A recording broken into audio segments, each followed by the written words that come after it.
Come into this place of peace and let its silence heal your spirit. Come into this place of memory and let its history warm your soul.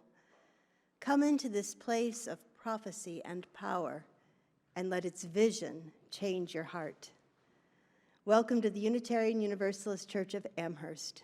I'm Reverend Michelle. I am the minister here. My pronouns, which I offer to create a truly inclusive and brave space for all of us to live into the fullness of our identities, are she and her. We are so glad to have you in the service, whether that's in our building or live streaming online. Together, we create a multi-generational, beloved worshiping community. Just a reminder that as long as you are in the building, please keep your masks on unless you're standing up here preaching, and then you're allowed to be naked on your face. Thought I'd get your attention.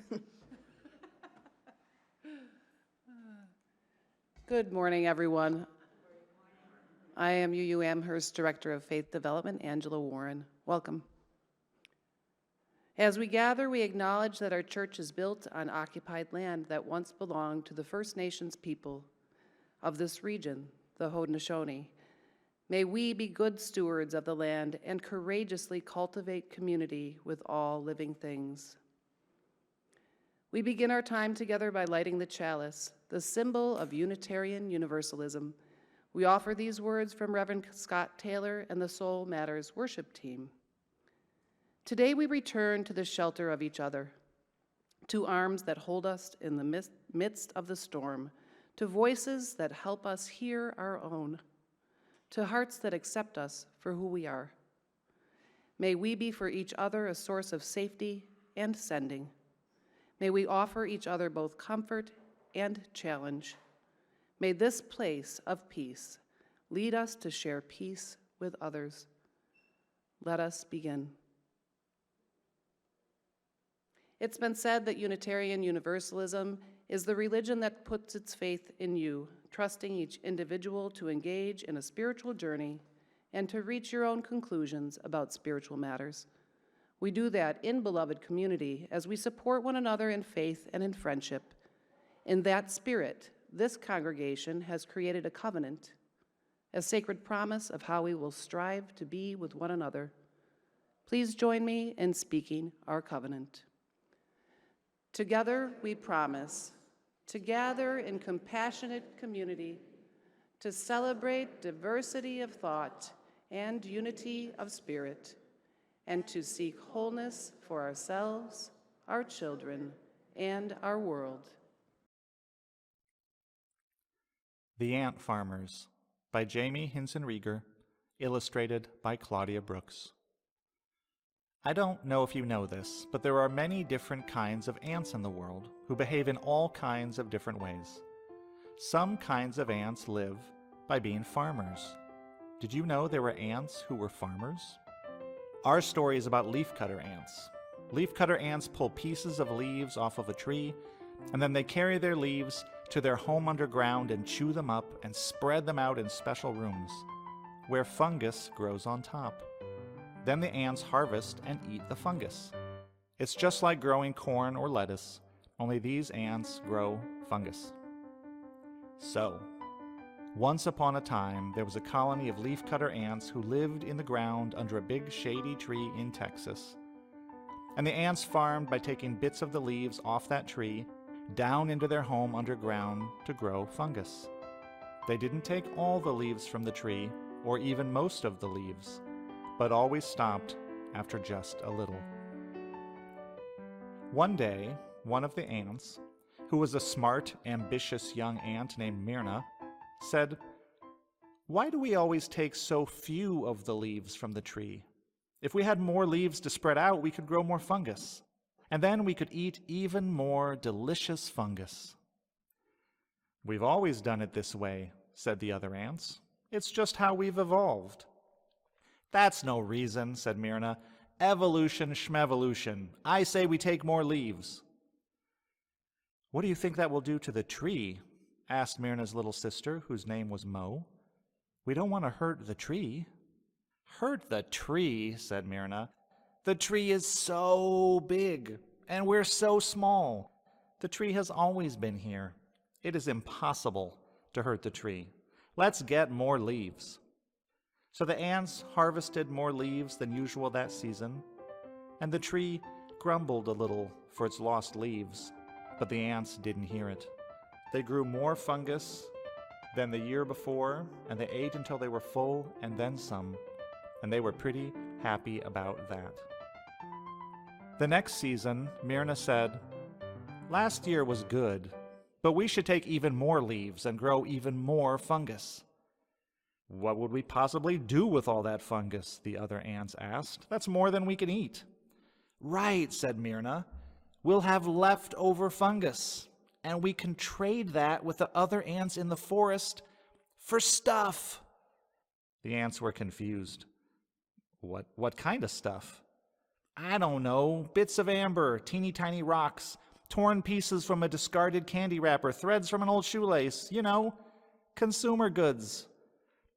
"But the tree," said Mo, "what about the balance of nature?" "Balance schmalance," said the ants, "we want shiny things." So the ants cut even more leaves off the tree, and they grew even more fungus, so much they couldn't possibly eat it all. And they traded the fungus around the forest for all kinds of things found on the forest floor. Acorn shells, bits of feather, a mouse bone, a bottle cap. Myrna herself took to wearing a tiny piece of an old chewed-up starburst on top of her head, and she looked fabulous. But the tree did not look so fabulous, with so many of its leaves cut to ribbons, and it did not feel fabulous either. In fact, it felt very sick.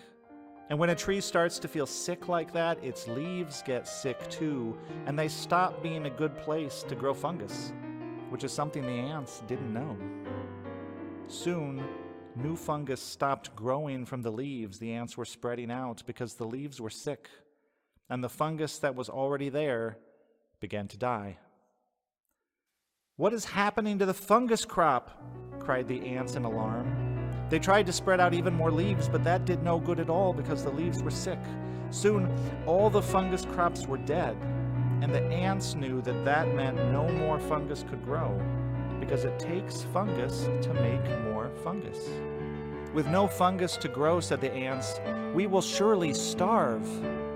Myrna thought, "What have I done?" But Myrna's little sister Mo had an idea. She went from ant to ant and gathered up all the stuff they had traded for, as much as she could.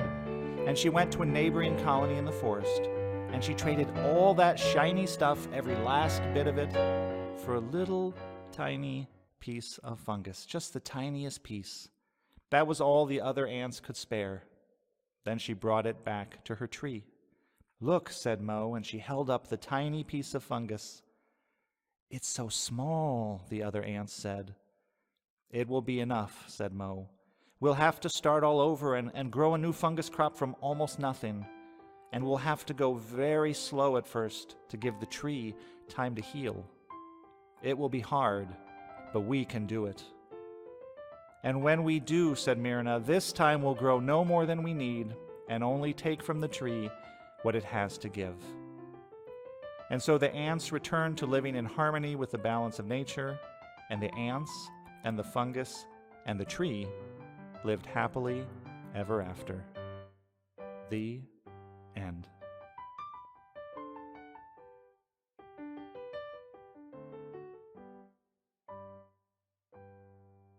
Do you ever have the experience of convergence and alignment, when similar ideas seem to show up in everything you read, every song you hear, every random conversation you are part of? Sometimes it takes months for all of the accumulated experiences to coalesce into something that actually gets your attention.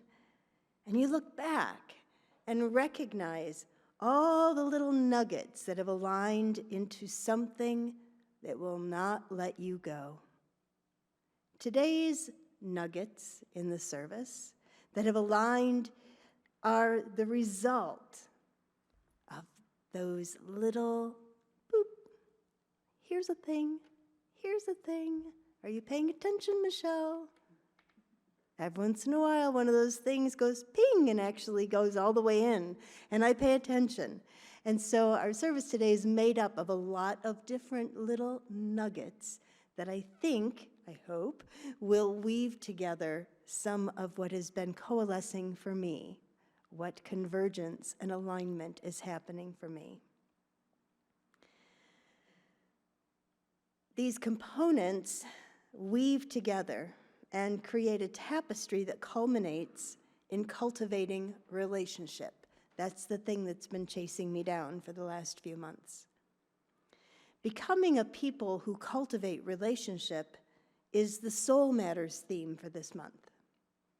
Soul Matters is the thematic curriculum for worship, faith development, small group ministry, and other church activities that our church and other churches in our denomination participate in. It's created by UUs for UUs, which makes it really kind of nice for us to use, so we're not always translating. We borrow a lot from many traditions, but there's always a little bit of translating that happens. With the Soul Matters curriculum, since it's created by UUs for UUs, there's much less of that sort of work of translating. We can just kind of dig into things. So, what does it mean to become a people who cultivate relationship? Let's start at the beginning. To become a people. We are people, sure, but that is only the tiniest piece of it. To become a people means sharing values, gathering in community, and having something special or unique about us that is noticeable to others. Jumping to the end of the phrase, relationship is what we are all about, with covenant or sacred promises of how we will be with one another at the very core of our faith.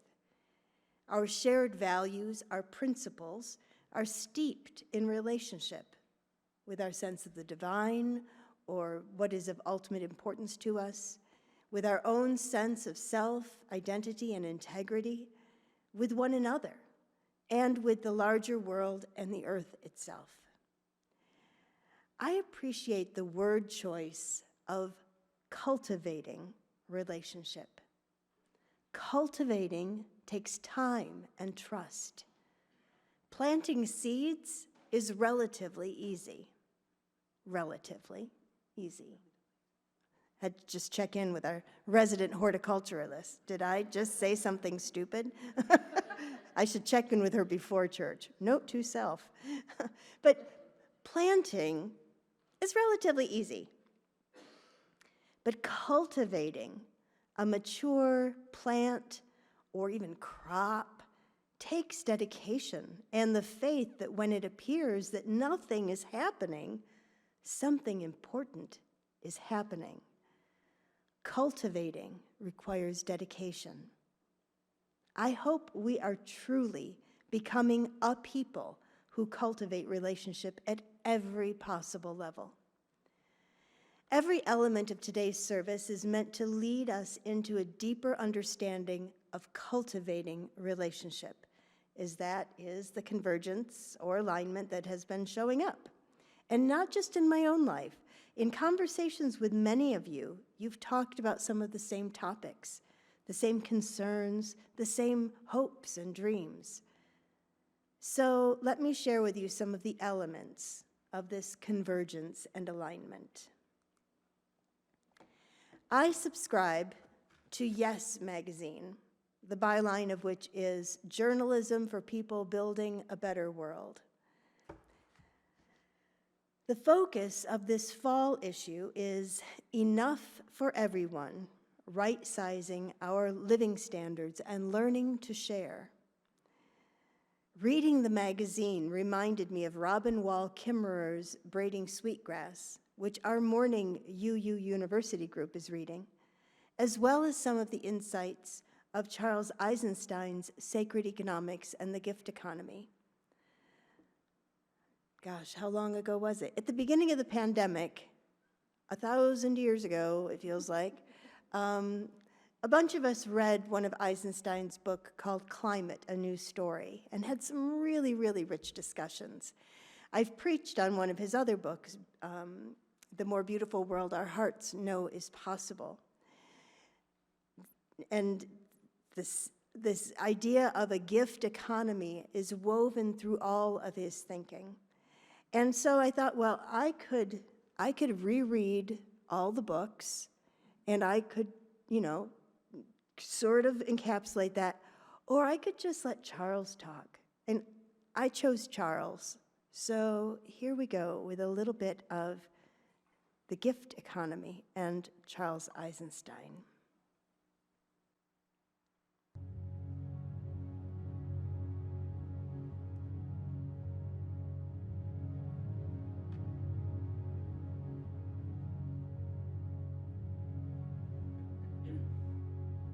Anytime you want to understand something, why is such and such happening?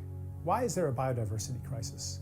Or why are we drilling for more oil when it's polluting the atmosphere and causing oil spills? Like, why? And you ask why, and down a couple levels of why, you always get to money.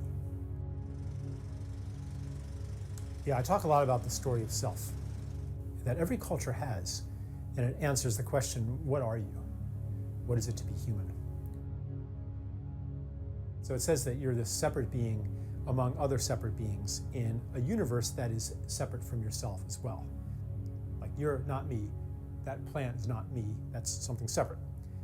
And this story of self really creates our world. If you're a separate self and there's other separate selves out there and other species out there, and the universe is fundamentally indifferent to you, or even hostile, then you definitely want to control. You want to be able to have power over other beings and over these whimsical, arbitrary forces of nature that could extinguish you at any time. This story is becoming obsolete. It's becoming no longer true. We don't resonate with it anymore. And it's actually generating crises that are insoluble from the methods of control. And that's what's clearing the space for us to step into a new story of self and a new story of the people.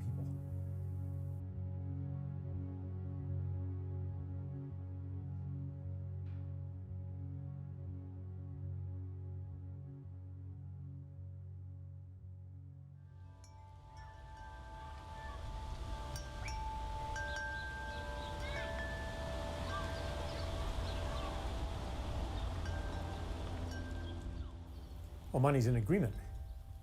It doesn't have value all by itself. It has value because people agree that it has value. Economists will tell you what money does, that it facilitates exchange.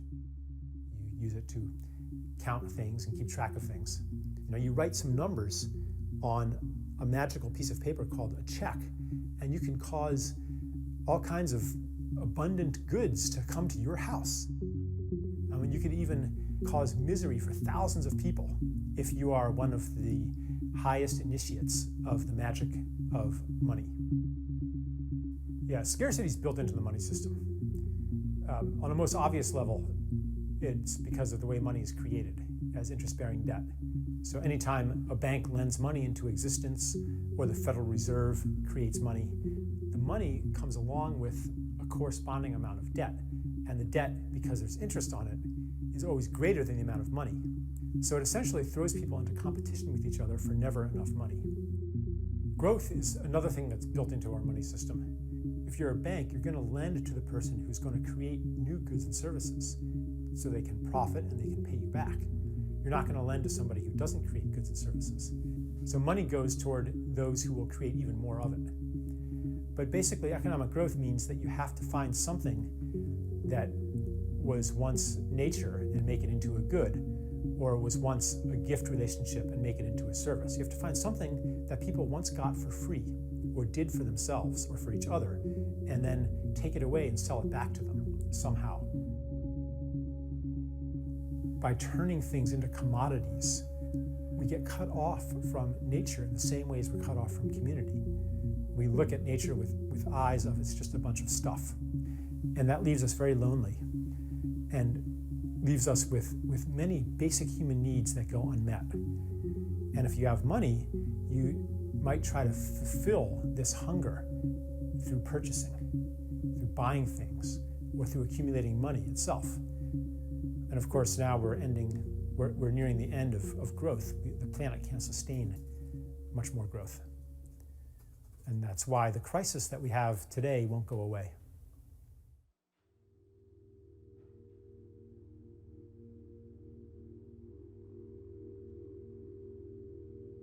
One of the things I talk about is the sense of wrongness that I had as a child. Like, I think most kids have some sense of it, that it's not supposed to be this way. You know, just for example, that you're not supposed to actually hate Monday and be happy when you don't have to go to school. Like, school should be something that you love. Life should be something that you love. We didn't earn any of the things that really keep us alive or that make life good. We didn't earn air. We didn't earn being born. We didn't earn our conception. We didn't earn being able to breathe. We didn't earn having a planet that can provide food. We didn't earn the sun. So I think that on some level, people have this inborn gratitude because on some level we know that we didn't earn any of this. We know that life is a gift.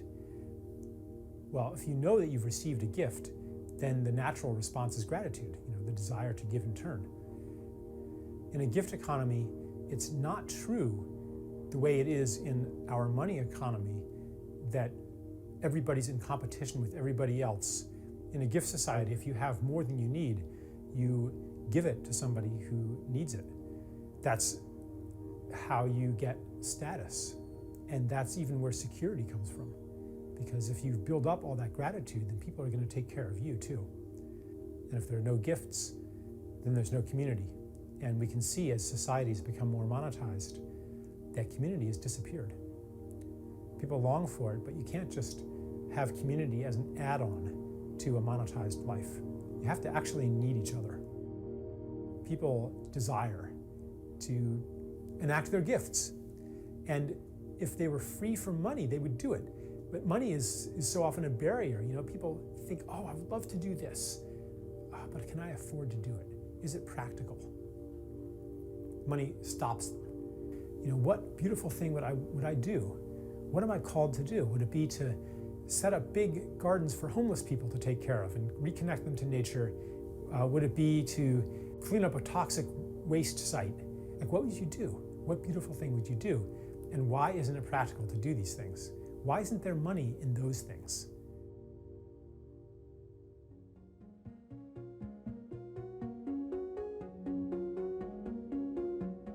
An economy that embodies the principles of the gift is an economy that is simply grounded in the truth.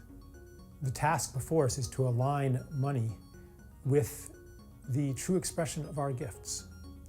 It requires a very different mechanism for the creation of money and the circulation of money. They include things like negative interest, which reverses the effects of usury. They include things like the internalization of costs, so that you can no longer pollute and have somebody else or future generations pay the costs. They include a social dividend, sharing in the wealth that comes from what should be the commons, the land, the aquifers, our cultural heritage. They include a relocalization of a lot of economic functions. They include all kinds of peer-to-peer finance and the peer-to-peer revolution. What will it take to shift away from the current money system? Well, the current money system just works less and less well.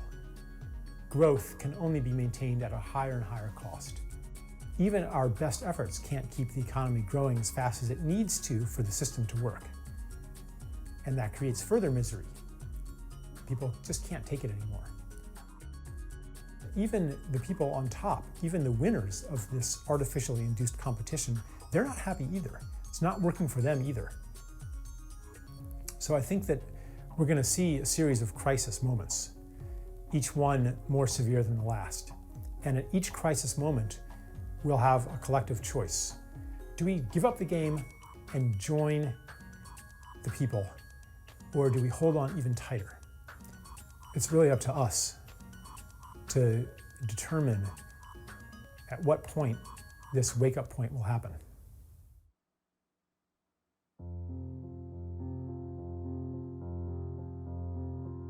Was this all a big mistake? That's a good question, and it's sort of, it sure seems like it was sometimes when you look around at just the horrors that have taken place on this earth and that are ongoing right now. And some people think, I just don't want any part of this. Civilization was a huge mistake. I came to see this whole journey of separation not as a mistake, but as part of a larger process. It started, I think, with the environmental movement in the 1960s. That was its first awakening into mass consciousness. And the astronauts went up and experienced the pinnacle of separation. And the photos that got beamed down, even today, it still evokes love in us. So we're falling in love with Earth. That's one part of our transition into adulthood. The other part is the coming of age ordeal, when the old world falls apart and a new world is born. A child plays. A child plays and develops his or her gifts, but doesn't apply them toward their true purpose yet. And that's what humanity's been doing. We've been messing around, playing with our gifts of technology and culture, and developing these gifts. Now we're coming into adulthood, and it's time to apply them to our true purpose. At the beginning, I think that'll be to simply heal the damage that's been done. And there's a lot of healing that needs to be done, and it's almost impossible, actually. You could say that really we're in the business of creating a miracle here on Earth. I'm saying it's something that is impossible from an old understanding of reality, but possible from a new one. And in fact, it's necessary. And in fact, anything less than that isn't even worth trying.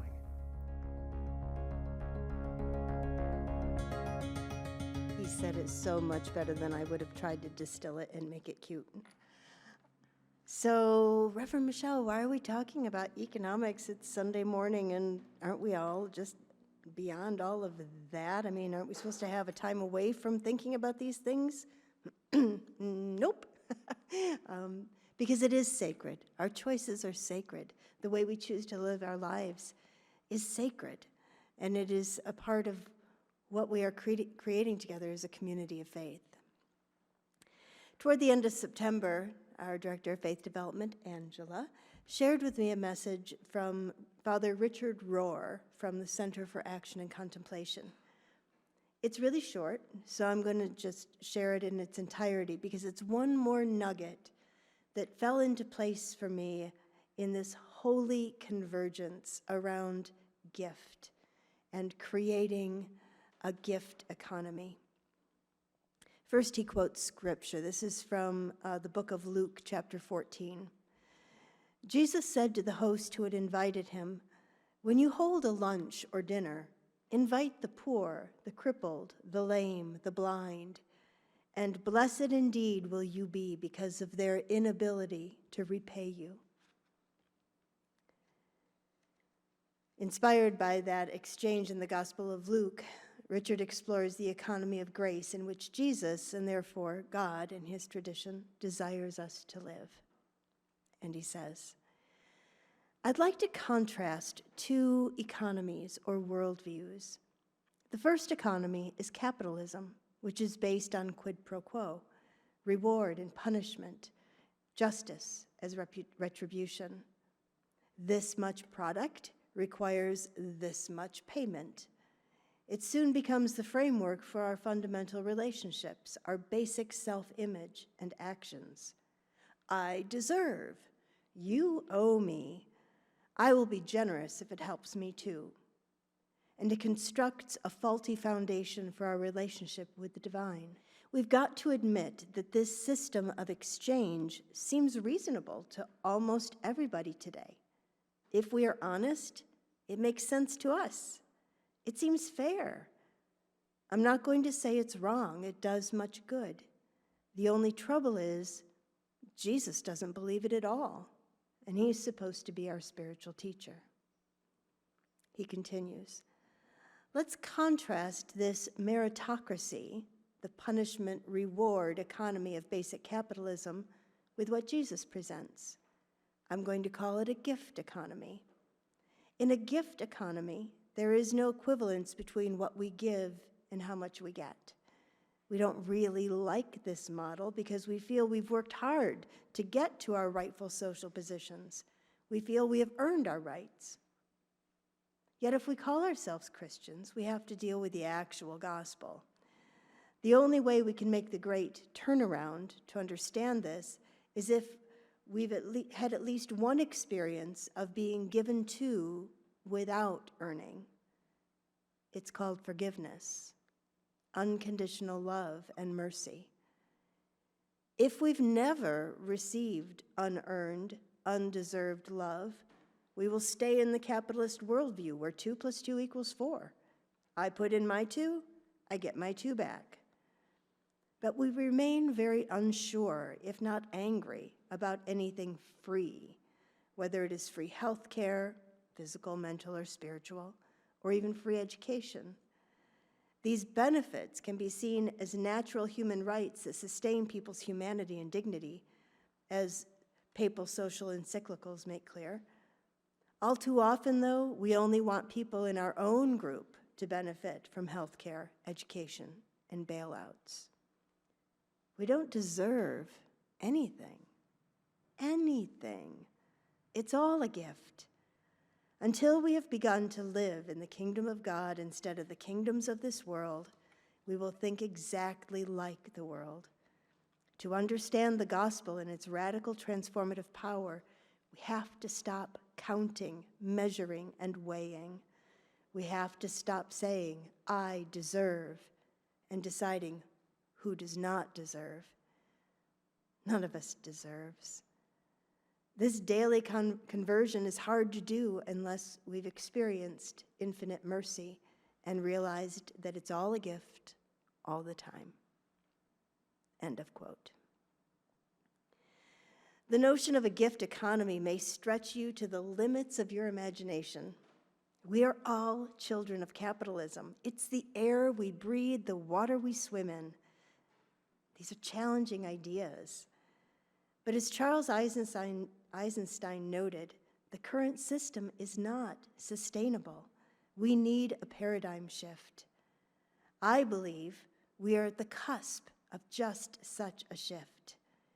I believe that as we become a people who cultivate relationship, we are exactly the ones who can lead the way, listening to our hearts and accepting the challenge. Nobody said it would be easy, but we are not alone.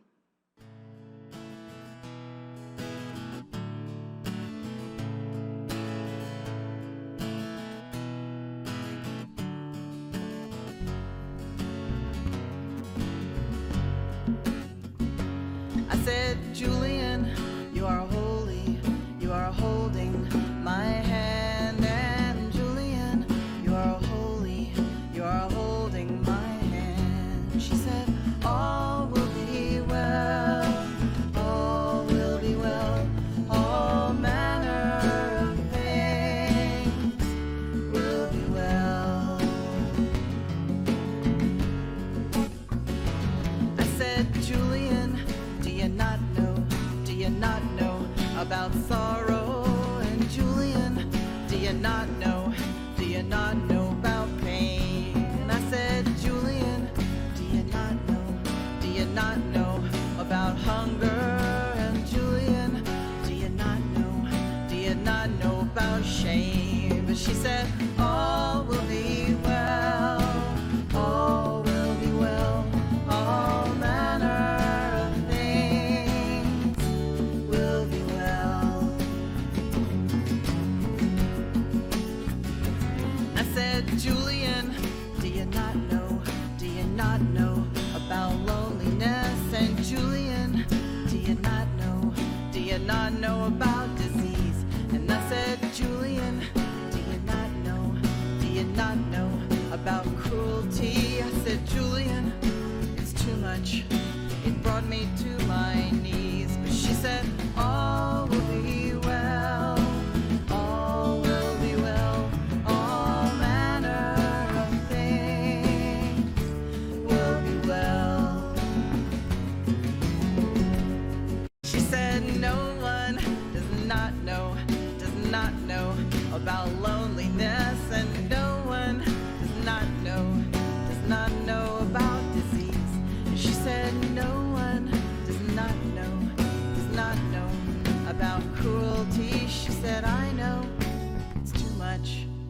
brought me to my knees, where I heard all will be well, all will be well, all manner of things will be well. I said, Julian, you are holy, you are holding my hand, and Julian, you are holy, you are holding my hand. She said, all will be well, all will be well, all manner of things will be well. And she said, baby girl, do you not know about tenderness? She said, baby girl, do you not know about friends? And she said, baby girl, do you not know about the spirit? She said, baby girl, do you not know it's only love that never ends? And so all will be well, all will be well, all manner of things will be well. And so all will be well, all will be well, all manner of things will be well. That was UU Ministers Meg Barnhouse. She wrote and performed it, and her wife, Kira Hartwood, two pretty amazing UU ministers. Today we're going to resume our Share the Plate ministry. We haven't done that throughout the whole pandemic. And we're going to support the work of, in our Share the Plates, we support the work of local nonprofits whose work and values resonate with our own. And I've asked Ron Palmieri to share his experience with Hearts and Hands, Faith in Action. And you'll see instructions on the screen as he gives you an opportunity to learn more about Hearts and Hands, which means he gets to take off his mask. Pretty soon, y'all are gonna be like, can I say a thing up at the pulpit? And the answer to that is yes. Yes, you may. I'm here this morning to talk briefly about the Hearts and Hands program. As we spoke earlier with our covenant, it begins, we promise to gather in compassionate community. We're trying to be a loving community. We're trying to be a faith in action community. Enter the Hearts and Hands program. I've been a volunteer with the program for 6 years.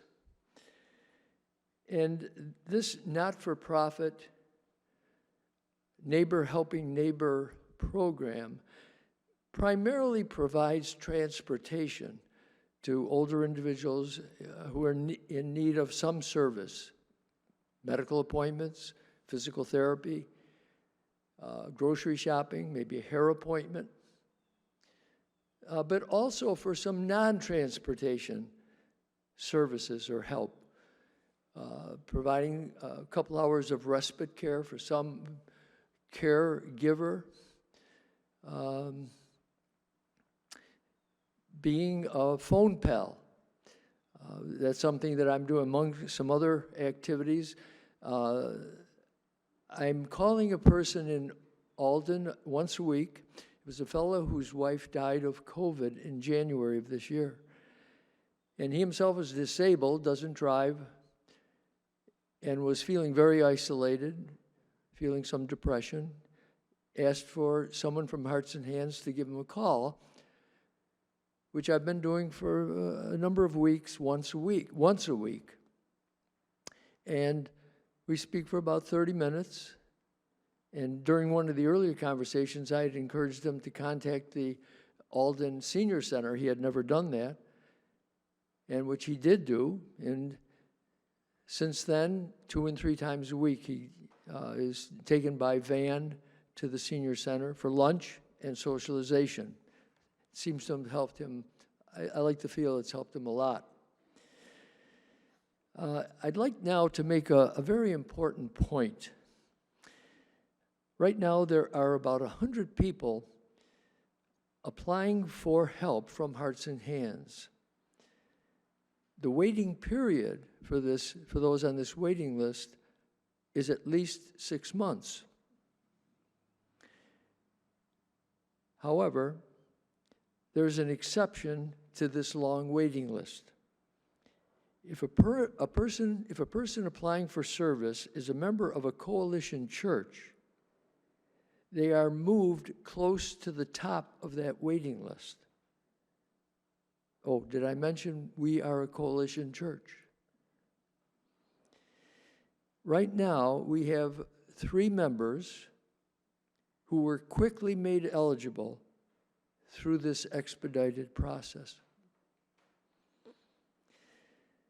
Yes, there's an expedited process to be eligible for help, but it also puts emphasis on us to provide volunteers for Hearts and Hands. One of the things that I like about being a volunteer is that there is never any pressure to volunteer.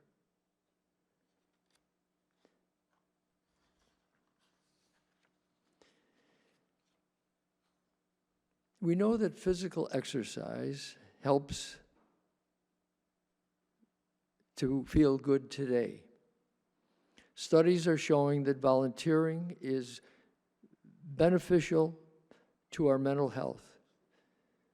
These studies suggest that volunteering helps alleviate loneliness and, like physical exercise, can help maintain or improve your health, your mental health, to feel good today. I guess I ask that you consider being a volunteer with Hearts and Hands. You volunteer only as much as you want to. You get mileage reimbursement. You have insurance coverage while volunteering. If you have any questions about this volunteering or becoming a care receiver, please, I'll be available after the service in the back. Today is our annual plate collection, which is asked of us as a coalition church. I feel Hearts and Hands is a very worthwhile program to help seniors and those with disabilities to remain independent in their home. I guess I ask that you be as generous as you can afford to ensure that this worthwhile, not-for-profit, helping neighbor program continues to help those in need in Western New York. A couple Sundays ago, Reverend Michelle used a phrase to summarize her presentation that morning. She referred to faith expressing itself in love. I believe that Hearts and Hands, the Hearts and Hands program, gives us the opportunity for our faith to express itself in love. So as you know, we don't pass the basket as part of our offering, but it is always available at the back of the church. And you'll find information there and envelopes for designating your gifts to Hearts and Hands. And also, because I don't know about you, I'm fairly certain I know where my checkbook is at home. Because I don't write checks that very often, and so I don't carry it with me. So this opportunity to give will be throughout the rest of this month. So you can drop things off on Sundays, you can mail them to the church, just make sure they're designated for Hearts and Hands so we know where your gifts should go. So it is an ongoing opportunity, and I hope you'll take advantage of it. Has anyone heard the story of Stregonona? Familiar? Yeah. She was named Grandma Witch in her town of Calabria. She cured headaches, found spouses with the aid of magic potions, and was very good at getting rid of warts. One day, the aging Stregonona decides that she needs help with the care of her house and garden and trusts Big Anthony to come to task, warning him to stay away from the magic pasta pot. He secretly watches Stregonona conjure the proper amount of pasta from the magic pot. but fails to see her blow 3 kisses to stop the production.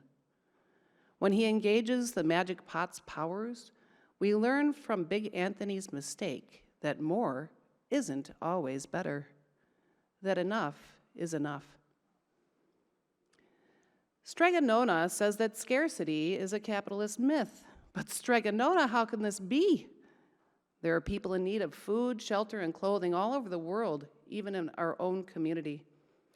Perhaps in the simplest term, the capitalist mythology makes everything a commodity and teaches us to want more and better, even if it is to the detriment of others and our living, breathing planet. Everything becomes mine and yours. Property is owned, not shared. People deserve what they supposedly earn. Next thing we know, we have landfills full of wasted food, busted up buildings that contain huge amounts of embodied energy, coastlines riddled with clothing disconnected from bodies to keep warm, and oceans full of plastic. Or in the case of the town of Calabria, when hasty Big Anthony doesn't listen to Grandma Witch, a pile of pasta so big that it drives people out of town. Stregonona says that abundance is our birthright. She knows that abundance is everyone's and not just reserved for a select few. She's not talking about gluttonous wastefulness, about making so much with only profit in mind that most will go to waste. Abundance doesn't beg the question, what do I deserve?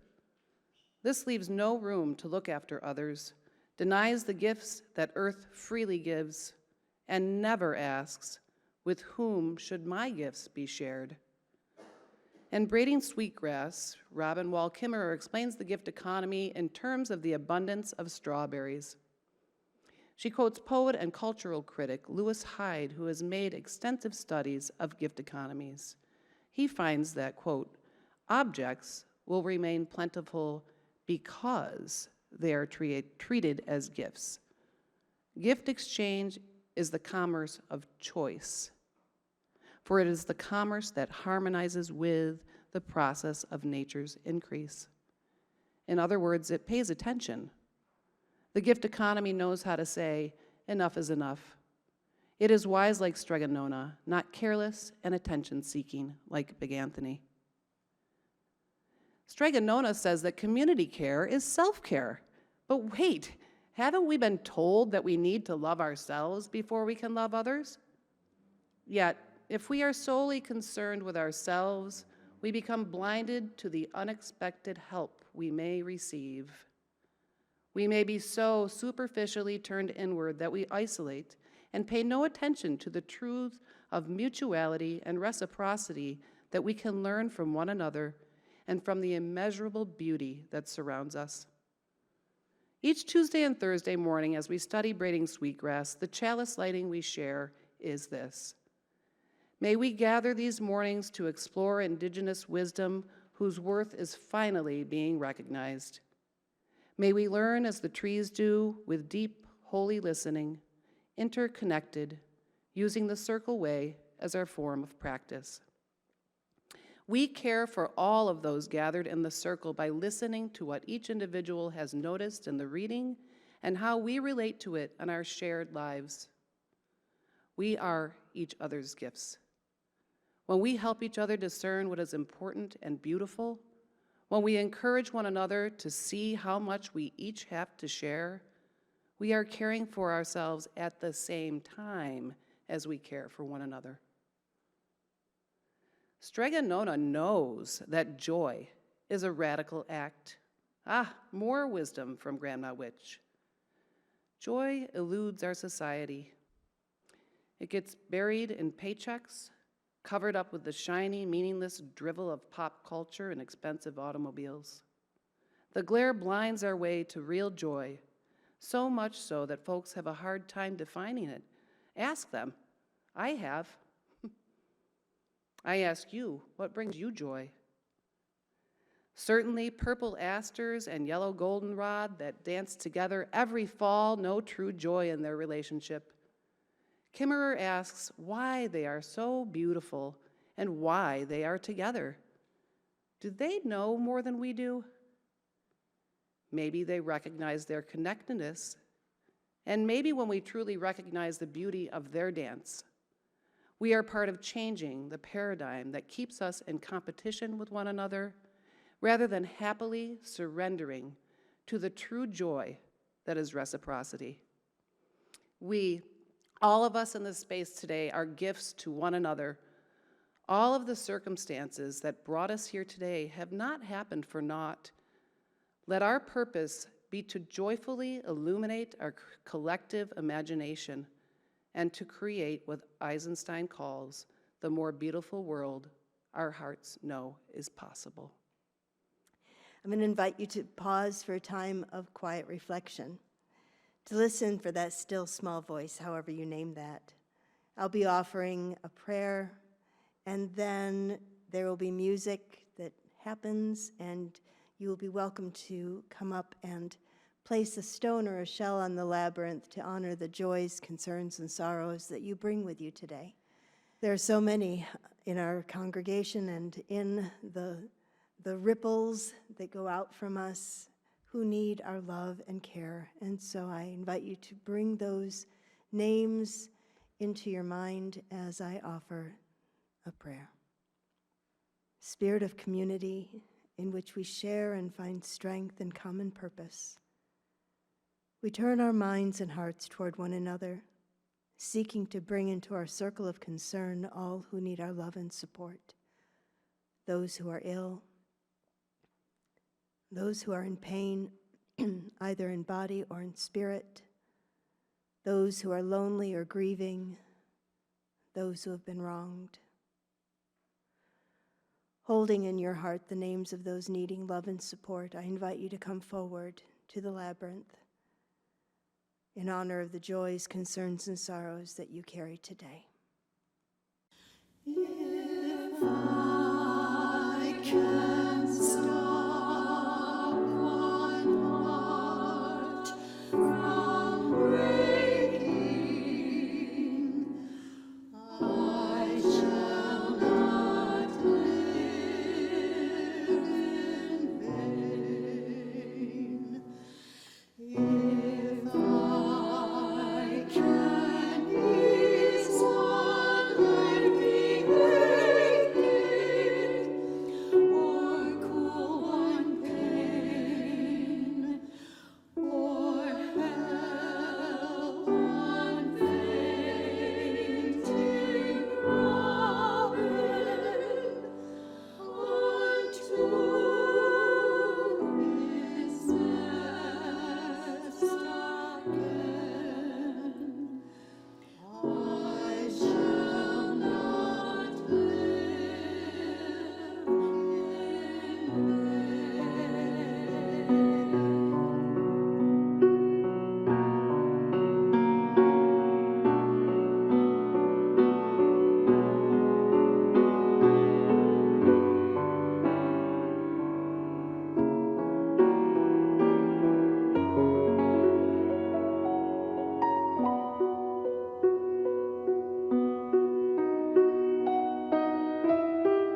are part of a web of life that makes us one with all humanity, one with all the universe. We are grateful for the miracle of consciousness that we share, the consciousness that gives us the power to remember, to love, and to care. I hope you see how these ways of thinking, this gift economy, are the seeds of a future based in love and gratitude. We can be part of the shift. We can live into Gandhi's admonition to be the change we wish to see in the world. We can cultivate the relationships with ourselves, with the divine, or that which is of ultimate importance to us, with our community and the larger world and the earth itself. We can learn to love the earth, to live with a sense of place, of gratitude rooted in love. I appreciate that Ron mentioned the phrase, faith expressing itself in love, from 2 weeks ago. That comes from an insight from Brian McLaren's book, Faith After Doubt, where he noted that when we move our faith from certainty through complexity and perplexity, finally reach harmony, we can begin to live a faith that expresses itself in love. A faith that expresses itself in love is deeply connected in service. We can call that a gift economy. Call it doing unto others as we would have them do unto us.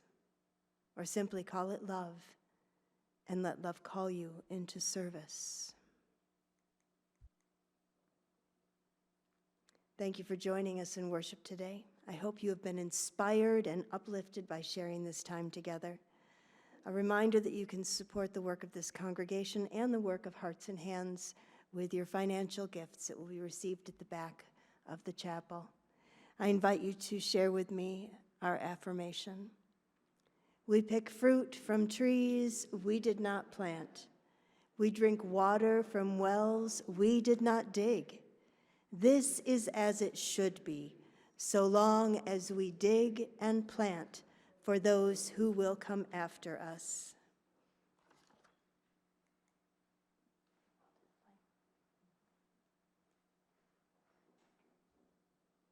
We extinguish our chalice with these familiar words. We extinguish this flame, but not the light of truth, the warmth of community, or the fire of commitment. These we carry in our hearts until we are together again. A benediction is a blessing, a way to close the sacred space we have shared and to transition to our regular lives, knowing we are deeply connected, even when we are apart. These parting words come from Robert Mabry Doss. For all who see God, may God go with you. For all who embrace life, may life return your affection. For all who seek a right path, may a way be found and the courage to take it step by step.